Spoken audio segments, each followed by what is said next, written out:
تزال قدم ابن آدم، د بنی آدم قدم دا به د ځای نه اوچتېږي نه، دی به اوچتولی نه شي څو پورې چې د پنځو خبرو جواب یې نه وي ورکړی. پنځه خبرو جواب به ورکړی نو هله به قدم اوچتېږي. عن عمره فیما افناه، دا عمر باره کې تپوس به کېږي عمر دې په څه کې تېر کړی و، دا عمر ما تعالی در کړی و، نو مې څه دپاره در کړی و؟ دا د دنیا دپاره و، دا د کټي او د پټي دپاره و که نه دا د بل څه دپاره و؟ الله رب العزت خو قرآن کریم کې وایي وما خلقت الجن والانس الا لیعبدون، انسانان او پیریان مې د خپلې بندګۍ دپاره پیدا کړلي او دی لګیا دی خپل عمر یې په دغه شي کې ضایع کړ. ټیک ده، سړی خېټه لري، بچی لري، کډه کولمه لري، د هغې دپاره کوه څه کوه، لیکن دانا چې ټول هغه طرف ته مخ کې او الله طرف ته بالکل شا کې، دین طرف ته بالکل شا کې، نه نه دومره نه، سنه څه وخت دین دپاره او سنه څه کار کې کوه، هغې کې دپاره کوه. دین دی ازدی کا، عمل پې وکړه، خپل کور خلق چې دي د هغې ته مشر یې، د هغې ته نګهبان یې. رسول الله صلی الله علیه وسلم فرمایل الا کلکم راعٍ وکلکم مسئول عن رعیته، هر یو ستاسو نه نګهبان دی، هر یو ستاسو نه مشر دی، د خپل ماتحت باره کې به ترې تپوس کېږي. پلار دی د خپل اولاد په باره کې به تپوس کېږي څه چل دې کړی و، د بچو تربیت دې څنګه کړی و. یو سړی ورغی شکایت یې وکړو، وی جی زوی وهلی ما سر یې علامات کړلی، وی ښه زوی یې راوغوښتو، هلکه دا دې ولې؟ وی جی دا خو ما ته د پلار څاروي حواله کړلي، او ما ته یې وی چې کم یو دا دواړه ورشي، دوه څاروي ورشي، کم پکې زوروري نو هغه د ښکرونو د مزله دا شی دا لوړ را خلاصوه چې دغه کېږي جدا کېږي. نو یې دغسې ما خو دغه څاروي سره ول دغلته کې ومه، یوه ورځ رالمه کور ته، څاروي مې راوستو او چې کور ته راننوتم چې د پلار او د مور جګړه وه، ورغلي یو ما هم هغه کار وکړو، ده چې راته ویلو هغه چل مې وکړو، هغه لوړ چې مې واغه چې ککرلی چې مې را پرېښود خبره خلاصه شوه، جنګ سوړ شو، جنگ میں ختم کو، جنگ خور شو. ورته وویلی شو ځان نه ګیله وکړه، تا چې تربیت دغسې کړلی نو اوس ګیله د ځان وکړه، د بل نه مه کوه. اولاد په تا باندې حق دی، د دې اولاد تربیت صحیح وکړه، د قرآن او سنت مطابق یې وکړه، ده ته دین یې زده کړه، چې دین دې ورته یې زده کړه نو دی به سبا ستا قدر کوي. دین دی ورته نه دی زده کړی، سبا به تاله لوړ را پرېږدي. دغسې یو وخت کې شوې وه، خلک به تله روس ته، روس کې خلکو ډاکټري او انجینري او څه او څه هلته کې به سبق وی. دلته کې دا سړی چې دې ځای نه تللی نو ده ته مور و پلار ورته څه دین نه دی ښودلی، هغه شی ته یې ولېږه، د موږ اعلی تعلیم حاصلو. څو کاله وروستو تعلیم یې حاصل کړ، ډګري واغسته، راغی. دغه ډګري دا ستا په کارېږي خو څو پورې؟ ستا د څه وخته پورې په کارېږي، د هغې څه وخت دی، دومره وخت کې دې باندې ته څه کار کولی شي، دې نه واغوښتې نو بیا پې تا ته سرکاري جاب نه میلاویږي. ولې؟ وایي دی اوریج شوی دی، د ده عمر زیات شوی دی، اوس دی د نوکرۍ قابل نه دی. بیا هم خیر څه نه څه به کېږي، پرایویټ به وکړي، نو څو پورې به کېږي؟ مرګه پورې، مرګه پورې به دا کېږي، مرګ نه اخوا نه کېږي. چې کله مرګ راغی نو دغه ډګري ده، دغه کاغذ دی، دا اسی تش کاغذ دی، نو اس کار پې نه کېږي. که دلته کې دکاندار لی ورکې دا واخله اماله پکې څه شی راکړه، هغوی په دې باندې چل کوم، په دې کې چړه زه نشم ورکولی، په دې کې چولې بل شی زه نشم ورکولی، په دې دا خو راغونډېږي نه. دا خو زما د کار نه دی، هغه په زرګونو په لکونو روپۍ په هغې باندې لګول دي، لیکن هغه د هېڅ کار نه دی وس. ولې سړی ته لاړ مړ شو، شاید دغسې پاتې شو. رسول الله صلی الله علیه وسلم یو پیر خلکو ته ووی 3 تنه ملګري دي د یو سړي، هغه ورته وایي زه کمزور یم روان یم، تاسو به زما څه خدمت کوئ؟ یو ورته وایي زه ستا د مرګه پورې ملګری یم اخوا نشم تللی. دویم ورته وایي زه به د ملګری یم قبر پورې، قبر کې به دې کېدم، تختې به د باندې کېدم، خاوره به د باندې واړم، راځم به بس ستا ذکر خیر به کوم. نو تعریفونه به کوم چې ډېر ښه سړی و، ډېر زورور او ډېر ښه او ډېر پلانکی او ډینګی او دا به کوم، نور څه نه کېږي. هغه بل ورته وایي زه به دې ملګری یم، ځانکدن کې به سره زه ولاړ یم، قبر کې به د سره زیم، په حشر کې به د سره زیم، پل صراط کې به د سره زیم، تر دې پورې چې جنت ته دې داخل کم هغه ځای پورې به سره یم. کم یو ښه دی وی دا خو هر سړی و هغه ښه دی که نه چې آخره پورې رسوي. د نیمګړې لارې هغه نه دی ښه، هغه په نیمه لاره کې سړی پرېږدي، دا نه دی ښه. وی دا اولنی نیمګړی چې دی په نیمه لاره کې سړی پرېږدي، اولنی چې صرف د مرګه پورې دی، نو دا مال و دولت دی، دغه ډګریانې دي. مال و دولت دقسې پورې کار کوي، افوا نه کوي. څنګه چې سړی مړ شو بس مال و دولت آټومیټیکلی منتقل شو بل ته،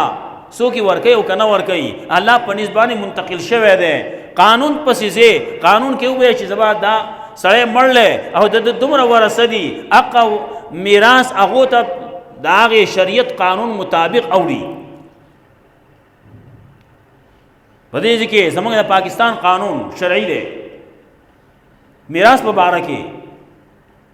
څنګه چې قرآن کریم کې دی حق شان دی دلته په قانون کې دی. نو که هلته کې الله ته پیش کې، نو الله په نسبت باندې هم آټومیټیکلی تبدیل شوی دی. الله حکم را لېږلی یوصیکم الله فی اولادکم للذکر مثل حظ الانثیین. ګڼ مسایل هلته کې ذکر کړلي د میراث. هلک پکې حصه ده، د مور د خور پکې حصه ده، د ښځې پکې حصه ده، د پلار پکې حصه ده، د مور پکې حصه ده. آی تذکرہ قرآن کریم کې دقه روکو کې دا ټول ذکر کړلي، د چا زیاته ده د چا کمه ده. الله رب العزت وایي زه پوهېږم ما چې کوم تقسیم کړلی صحیح دی. نو هغه مال و دولت هغه آټومیټیکلی په مرګ باندې بدل شو. نن پرون ویلی کېده دا د پلانکي دی، او چې کله مړ شو وایي دا پټی دا اوس د پلانکو د زامنو دی، هغه نه دی وسو. دا ځمکه چې دا هر یو سړی راځي وایي دا زما ده، دا ځمکه زما ده، دا ځمکه پورې په زبان حال باندې خاندي پسې ښه ته وایې دا زما ده، دروغ وایي ستا نه ده. دې باندې ستا مخکې پلار تیر شوی دی، د هغې نه مخکې ستا نیکه تیر شوی دی، د هغې نه مخکې ور نیکه او ډر نیکه او دا تیر شي دي. په دې باندې ګڼ اطوار راغلي، کله یو وی زما ده هغه ته لاړ، بل وی زما ده هغه ته لاړ، بل وی زما ده هغه ته لاړ. اوس پې ته تم وی زما ده ته به تیم لاړ شي، ځمکه به پاتې. ځمکه مال کم یو دی، مال خو هغه دی چې اکلت فافنیت او دې خوړو پناه دې کو، ولبست او لبست فابلیت وادي غستو نو زور دی کو، او تصدقتا یا هغه تا صدقه کو نو هغه دې ځان له ذخیره کو، ځان له ذخیره کو هغه دې کېښو. دا 3 قسمه ستا مال دی. نو کم مال چې هغه دغسې و هغه لاړ آټومیټیکلی بل ته لاړ. ستا چې کم دی هغه دې د الله په لاره کې ذخیره کړلی، الله په لاره کې صدقه کړلی، جماعت له دې ورکړلی، جماعت دې پې جوړ کړلی، مدرسه دې جوړه کړله، غریبانانو له دې ورکړلی، هغه ستا مال دی، هغه تا ځان له مخکې ذخیره کړلی، هلته به ته میلاویږي مر نه وروستو. نو دویم ملګری هغه د قبر پورې ملګری دی چې کله سړی مړ شو هغه وی هلکه راوباسه یې چې غسل وله ورکو، کفن ورته واغوسته او رسوې، نو هغه راواخلي او ویې رسوي قبر ته یې ورسوي، قبر کې خښ کړي، دفن یې کړي، خبره خلاصه شي، واپس راشي، څو ورځې ناسي، جو لاس په پورته کو لاس په کته کو لاس پورته کو لاس په کته کو دغه تناسي هغه خلق راضي جو زری کی هغه نوی نوی راضي او دغه ته قصې ناشته غریب هغه باندې غم راغله او دغه قصه په جوړه شو جو حالت کې هر یو سړی راضي سړی به اوسه پاسې بم کینه بم هغه به لاس کته کو لاس پورته کوي دا قصې وي نو اسی خبره په ګراله اوس چې وې کما زمونږ دا کم قصه چې روانه ده د دې نه ځان یو طرف ته راښکودل غواړي چې کله په دې یو پیرې په دې مجمع کې یو پیر دعا وشوه بس خبر اخلاص وشوه نو بیا به دعا وکړو بیا به وکړو سړی لاس کته کولی نه شي هلته کې بل بیا به لاس پورته کړو بیا به لاس پورته کړو بیا به لاس پورته چې دې ټولو کې یو پیر وشو خلاص شوه که نه دقه یو پوره ده و دا لاړو نور نه سړی راغی هغه دې وکړي لیکن دلته کې چې دا ټول ناست دي او عام طور باندې مانځه نه وروسته چې کله مونځ شي دا ټول خلک به راجمع شي یو به یې لاس پورته کړو بیا هغه چې مخ باندې به لاس راښکو دی نه لا بل به یې لاس پورته کړو بل به یې لاس په ونسو مسله جوړه یو پیر دعا پکار ده چې هغه وشوه خبره خلاصه ده بیا هر یو سړي لا منګه خلک چې 15 تنه تلي او که 10 تنه تلي په یو ځای لاړ شي جو هر یو ویلاس په پورته کو بل ویلاس په پورته کو بل ویلاس په پورته کو هغه سړی خولې لراولي کم سړی چې غم پې راغلی هغه باندې یو غم راغلی بل یې تس تړی کې یو خبره دغه ده بله خبره د دې په باره کې ضمن کې بله راغله د غم خبره شروع شوه د قبر نو چې یو دا پکې م ووایم زمونږ چې کله مړی راشي نو بیا خلک سوی الګه مخ ولا کولاو کې چې وینو مولانا زکریا صاحب زمونږ د تبلیغیانو مشر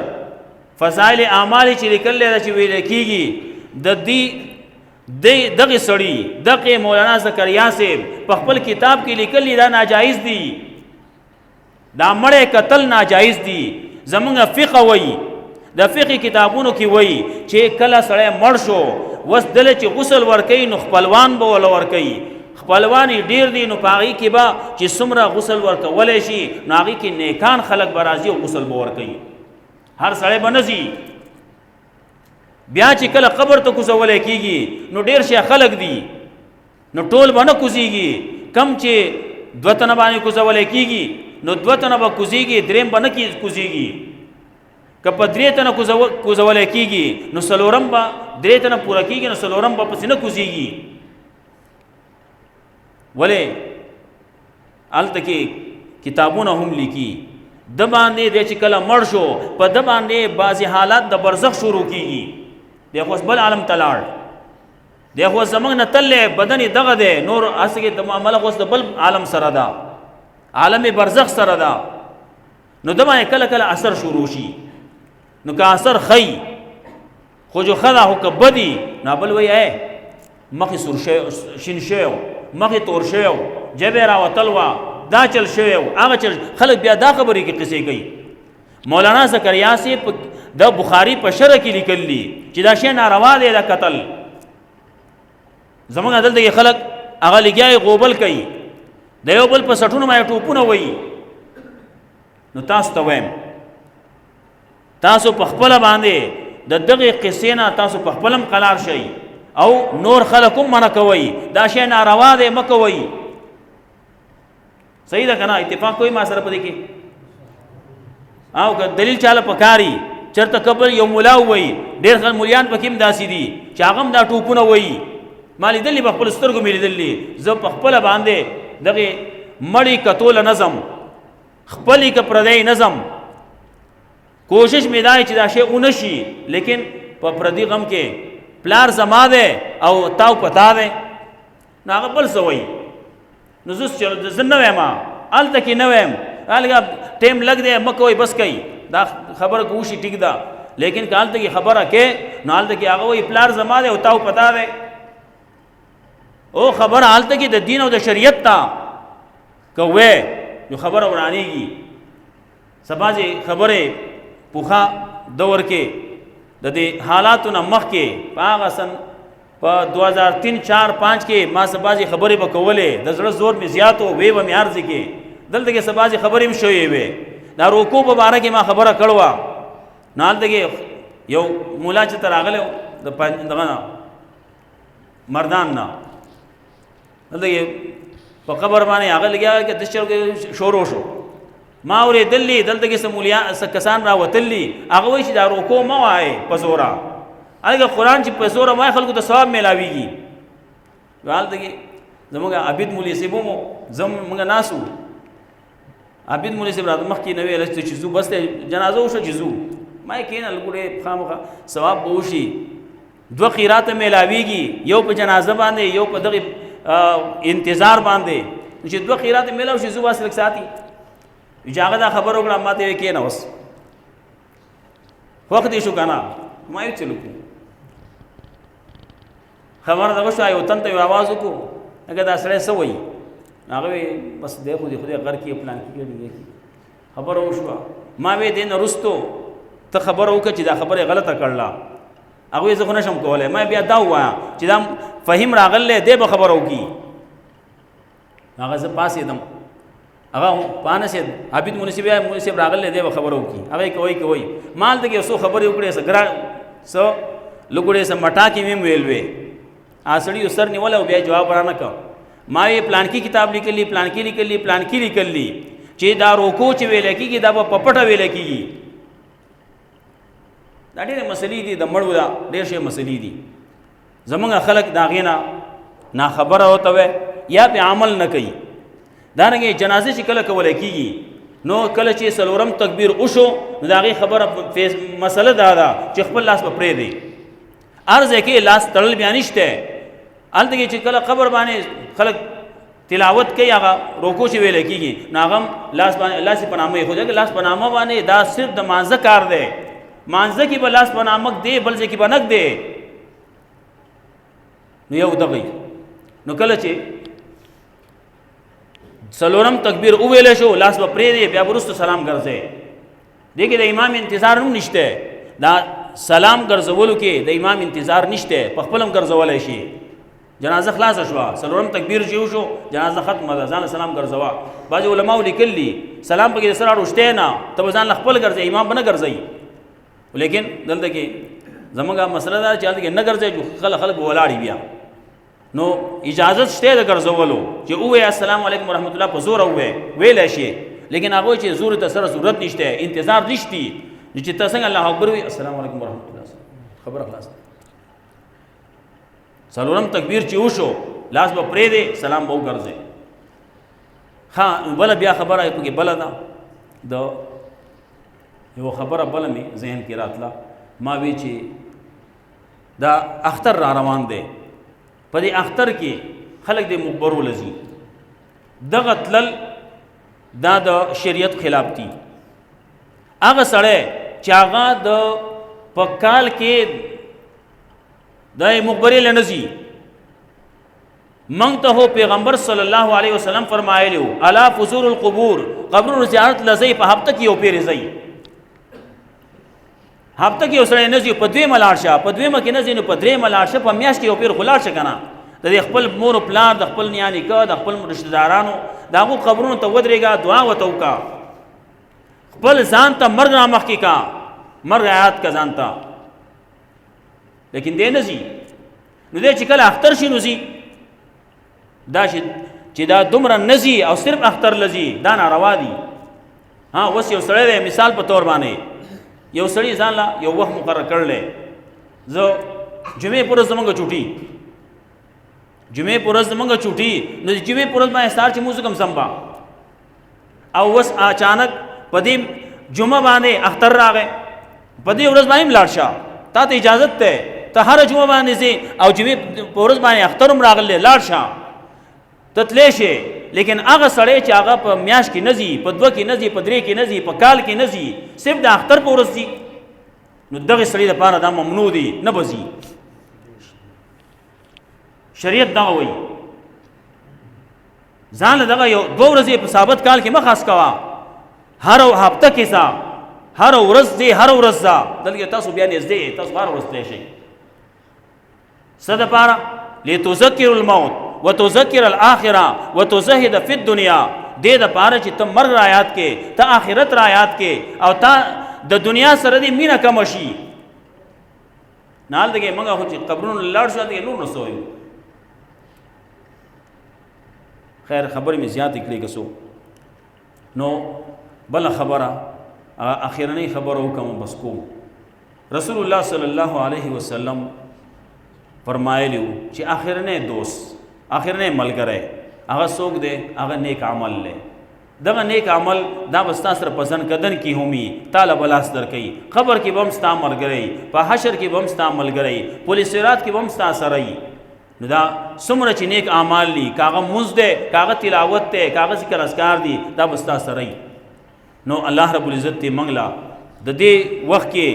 روژه ده، په دې کې چې چا ځان په څه باندې عادت کو، نو هغه کارونه هغه بیا ثابت میاشت کې ثابت کال کې کوي. نو دلته کې دا ورځې چې کومې پاتې دي په دې کې هم تراویح به کولی کېږي. او تراویح لنډې او دومره لنډې نه چې هغه بعضې خلک هغه په آیاتونو باندې کوي. زمونږ علماو هغه منع کړلي آیاتونو باندې مه کوئ. په څه باندې کوئ؟ په صورتونو باندې. مختصر صورتونه دي، کم چې واړه صورتونه دي په هغې کوئ، په آیاتونو نه. الرحمن علم القرآن خلق الانسان، الله اکبر، دې باندې مه کوئ. علم تر کیف نه اخره پورې هغه اسانۍ دپاره ویل دي. که څوک د والضحی نه شروع کوي او اخره پورې رسوي. زموږ مولوي صاحب د میلګا الله رب العزت دې قبر د نور نه ډک کي، او الله رب العزت دې جنت کې ولا اعلی مقامات ورکی. داغه هغه به چې تراویح کولې نو سورت ضحی نه به شروع کوله. نو سورت ضحی به وې، نو دې کې یو دوه سورتونه منځ کې لږ غټ دي، نو هغه به پرېښودو او دا ټول او آخره پورې دغه به رسول. نو دا بعضې کسانو هغه دا بعضې سورتونه دا د هغه نه په تراویح کې یاد کړلي چې هغه په تراویح کې دا ټول دا سورتونه دې نه شروع کوله. نو که څوک دغه کې خو ډېره ښه ده، که نه شي کولی نو زموږ علماو دغه کتابونو کې چې کوم لیکل دي علم تر کیف نه اخره پورې ووایه، دوه پیرې به ووایې، نو 20 رکعاته به پوره شي. نو الله رب العزت دې موږ له د عمل کولو توفیق راکړي. دا ورځې څومره پاتې دي الله رب العزت ته په دې کې څومره چې دي را روانې دي موږ له دې الله توفیق راکړي. د مانځونو هم د تراویح هم او د روژې په خپلې طریقې باندې سړی روژه ونیسي. رسول الله صلی الله علیه وسلم فرمایل یو سړی دروغ نه پرېږدي،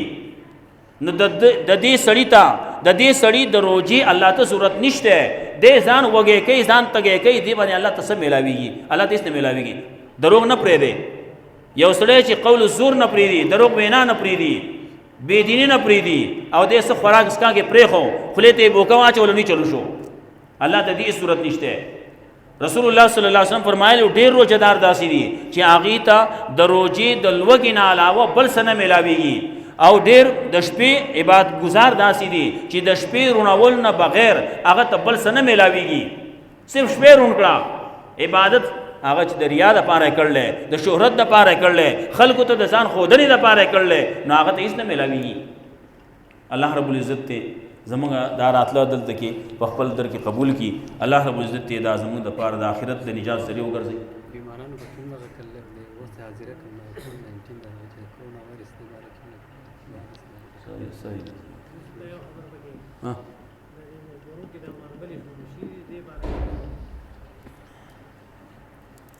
ما رسول الله صلی الله علیه وسلم منع کړلا د دینا چې مړ دا قبر په خول په قبر باندې کتبه لګول هم ممنوع دي. پیغمبر صفا حدیث ته مشکات شریف کې دی، ابو داود کې شته، ایکتب علیها د په قبر باندې د لیکلو د دینه پیغمبر صلی الله علیه وسلم منع کړلا. هغه د هر چا قبر شي دی. زه په خپل باندې ماته یو تن وې یو مولاو ما ته وې داسې د خپل ماما دپاره څه شی و چې په دې کتبه باندې په خزه باندې سړی ولیکي. ما یې مولوي صاحب زه په دې حق کې نه یم، سیمټو د لګولو په حق کې نه یم، په هغې باندې د کتبې لګولو په حق کې نه یم. وی ولې؟ چې پیژندی کېږي. ما یې پیژنګلو دپاره بله نښه کېدی شي. لیکل چې کې رسول الله صلی الله علیه وسلم صفا حدیث دی، د هغې نه منع کړله. وی کوم ځای کې دی؟ ما یې مشکات شریف کې دا صفه مې اوس یېره ده، صفه بالکل لپاسه اولنۍ کرښه ده، په دې کرښه ما اولې لیکل ایکتب علیها. قبر باندې د لیکلو منع کړله زما د پلار قبر دی د غزي کې د سورګيري بابا کم قبر چې دی هغه ته مخامخ مشرق طرف ته هغه زما د پلار قبر دی لوګوټه شرعي لحاظ سره دنګ دی ګټې دي چاپیره دي یو وخت کې زما رور ویلو وی چې دا قبر غیر شرعي دی چې دا منګه شرعي جوړ کو ما ته بیا وې ما به زه وړو کېم تاسو دلته کې خدمت به منګه وکړو او چې دغه تاسو ولاړ او دا کار وشي لیکن هغه چې راضي جو ځاله د 2-3 ورځې د پار راشي هغه کارونه بګینه کیږي ما چې ته ولاړې تا د څوک څه نشي ویلې که زه یو کار کوم نو خلک به ما ته بیا ما پسې به څه لکۍ به جوړی خبرې به کوي او چې تیو کې چې مشرور راغلی هغه جوړول نو زما پکې ما خو څه نشو ویلی او شرعي طریقې باندې چې جوړ شي قبر هغه کمه خاوره چې تراوته هغه خاوره به وي په دې کې ګټې لګول نشته رسول الله صلی الله علیه وسلم منع کړله ایو جسس القبر چې ایو جسس القبر چې قبر دې هغې باندې چونه ولګي نو بعضې مولیان پکې راله هغې وی چونې نه منع کړله سیمټونه یې خو منع نه ده کړي خبره ورانه کړه چونه لګول هغې باندې لږ پوخوالی راځي نو چې سیمټ شي نو هغه به ډېر پوخ شي نو چې لږ پخول ناروا دي ډېر پخول ښه ناروا دي بله خبره د دې مړي سره منګه خیرخواهي کوو که د هغه سره منګه بدخواهي کوو د هغه سره زمونږه خیرخواهي پکار ده که بدخواهي پکار ده یو حدیث کې راځي وی رسول الله صلی الله علیه وسلم فرمایلی چې کله یو قبر باندې خټه په تپلې شوه پوخ شو په دې باندې رحمت بن شو وس زما د دې مړي سره زما خپل پلار سره وی زما په ښه پیرزو ده که نه ناښه مې پیرزو ده هغه سره دعا کوم الله دې وبخي که الله دې پرې رحمتونه وورئ او که نه الله دې پرې رحمتونه بند کړي څنګه وایو پکار دا ده چې هلته کې رحمتونه پې وورېږي رحمتونه ورېدو دپاره پکار دا ده چې د پیغمبر د قبر په شانتې د جوړ شي پیغمبر قبر څنګه دی دا کم چې په دې نیټ باندې په تصویرونو کې کله کله ښکاري دا غلط دی بالکل د پیغمبر صلی الله علیه وسلم قبر هغه بالکل صحابي وایي مسنم دی د اوښ د قب په شانتې دی د اوښ قب څومره وي هغه یو لیش نه لږ زیات شي یا خاوره لږ زیاته شي څه ورځې وروسته به دا برابر شي دومره قبر جوړول دغه پکار دي د دې نه اخوا ته که پخی نو دا د هغه سره دښمني ده د هغه سره دوستي نه ده د هغه سره خیرخواهي نه ده ځان ته قلارول پکار دي چې کله دا پوخ شو نو د الله رحمتونه پې بند شو وس چا چې کړلی نو هغه سره دوستانه کړله که هغه سره دښمني کړله الله رب العزت ته زمونږ په حال باندې رحم وکړي موږ چې کم کار کوو په کار دا دی چې موږ د عالم نه تپوس وکړو د یو هوښیار سړي نه تپوس وکړو دا کار زه کوم څنګه وکړم زه واده کوم شرعي طریقه به صحیح غم دی غم به په صحیح طریقې باندې څنګه کېږي د غم ډېرې مسلې دي دلته کې په دې لږ وخت کې هغه نه بیانېږي ډېر شی مسلې دي کله کله هلته کې زه په هغه کې اوس موږ شروع کړله د روژه کې نو کله چې زه یم نو هغې کې کسان سوالونه کوي تپوسونه کوي د هغې جوابونه کېږي نو د مړو دا ډېر خبرې هلته کې موږ څه خلک ورته ډسکس کول وایي او موږ څه لګیا دي او څه ویل دي څه لګیا یو موږ یو بل سره د هغې تذکرې کوو نو الله رب العزت دې موږ له د عمل کولو توفیق راکړي د دې دعا وکړي اول درود شریف ووایي اللهم صل علی محمد وعلى ال محمد كما صليت على ابراهيم وعلى ال ابراهيم انك حميد مجيد اللهم بارك على محمد وعلى ال محمد كما باركت على ابراهيم وعلى ال ابراهيم انك حميد مجيد الله رب العزت ته زمونږه څومره استادان دي علما دي شيوخ دي مشایخ دي مخکې تل دي وفات شوي دي الله رب العزت قبرونه د نور نه ډک کړي الله رب العزت هغې له په جنتونو کې اعلی مقامات ورکړي وسې کم نږدې ګڼ کسان وفات شوي دي زمونږ د دې کلي ګڼ کسان وفات شوي دي نو نومونه اخیستل هم دغه دي ډېر شی جوړ شوي دي نو دې لږو ورځو کې ډېر کسان وفات شو الله رب العزت ته ټول وبخي الله رب العزت تقصیرات معاف کی الله رب العزت ولا په جنتونو کې اعلی مقامات ورکی روزه د پروژه کې الله تتلی نو الله یا الله دا غي سره د رحم معاملو کې اغي ته بخنه وکي اغي پسماندګانو له صبر جمیل ورکی یا الله زموږ چې سمرا ژوند دي هغه کو واړه دي کا بوډاګان دي کو ځوانان دي یا الله په دین باندې عمل کولو توفیق ورکي د دغه قبر او د قیامت د تیاری توفیق ورکې، هغې له چې کوم عمل پکار دی یا الله د هغې توفیق راکې. یا الله څومره چې زموږ په دې حاضره جمع کې څومره کسان ناست دي، څومره شرعي ضرورتونه یې د چا ویلي او چا نه دي ویلي، یا الله څومره شرعي ضرورتونه یې تا ته معلوم دي، هغه شرعي ضرورتونه یې د خپلو غیبو خزانو نه پوره کړي. یا الله څومره چې قرضدار دي د هغې د قرضونو انتظام وکړي. یا الله څومره چې مریضان دي، بیماران دي، دلته کې دي که بهر دي، متعلقین دي که غیر متعلقین دي، چا وینا کړله د دعا دپاره چا نه ده کړي. یا الله ټول له صحت کامله عاجله مستمره د دین د خدمت دپاره د خپل عبادت دپاره ورکړي. یا الله زمونږ څومره مساجد دي، څومره مدارس دي، څومره مراکز دي، څومره خانقاهونه دي، یا الله د ټولو حفاظت وکړي، د علماء د طلباو حفاظت وکړي. یا الله زموږ د پاکستان حفاظت وکړي. یا الله د کوم چې مسلې راغلي د وبا کرونا وایرس دي څه شی دی دا راغلی، یا الله د دې مسلمانانو نه دا لرې کې ختم کړي، دا د کافرانو د پاره د اسلام ته د راتلو ذریعه جوړه کړي. یا الله هغوی په قسمت کې ایمان ته راتلل نه، اسلام ته راتلل نه، یا الله هغې باندې استعمال کړي او هغه نیست و نابود کړي او ختم کړي. یا الله زمونږ د حرمین شریفین حفاظت وکړي. یا الله حرمین شریفین آزاد کې. یا الله د هغې هغه رونق ختم شوی دی، یا الله هغه رونق بیا دوباره کې. یا الله زمونږ بار بار هغې له تلو توفیق موږ له راکړي. یا الله بار بار د تلو منظوري زمونږ وکړي. یا الله زمونږ په حال باندې رحم وکړي. څومره ضرورتونه دي د چا، څومره کم ځای کې دي، هر ځای کې چې یا الله د هغې ضرورتونه د خپلو غیبو خزانو نه پوره کړي. یا الله زمونږ په حال باندې رحم وکړي. دا څومره ورځې چې تېرې شوي دي، روژې موږ نیولې، صیباتونه کړلې، ټول قبول کړي. مخې ته چې کوم را روان دي موږ یې کوو، نو یا الله توفیق را علم راکړي او قبول یې هم کړي. یا الله زمونږ کله چې موږ د دنیا نه رخصت یې، نو یا الله په هغه وخت کې رخصت کې چې ته زمونږ نه راضي یې. یا الله په هغه وخت کې زمونږ په خوله باندې دا کلمه جاري کړي چې لا اله الا الله محمد رسول الله وصلی الله تعالی علی خیر خلقه محمد و آله و اصحابه اجمعین. آمین آمین برحمتک یا ارحم الراحمین.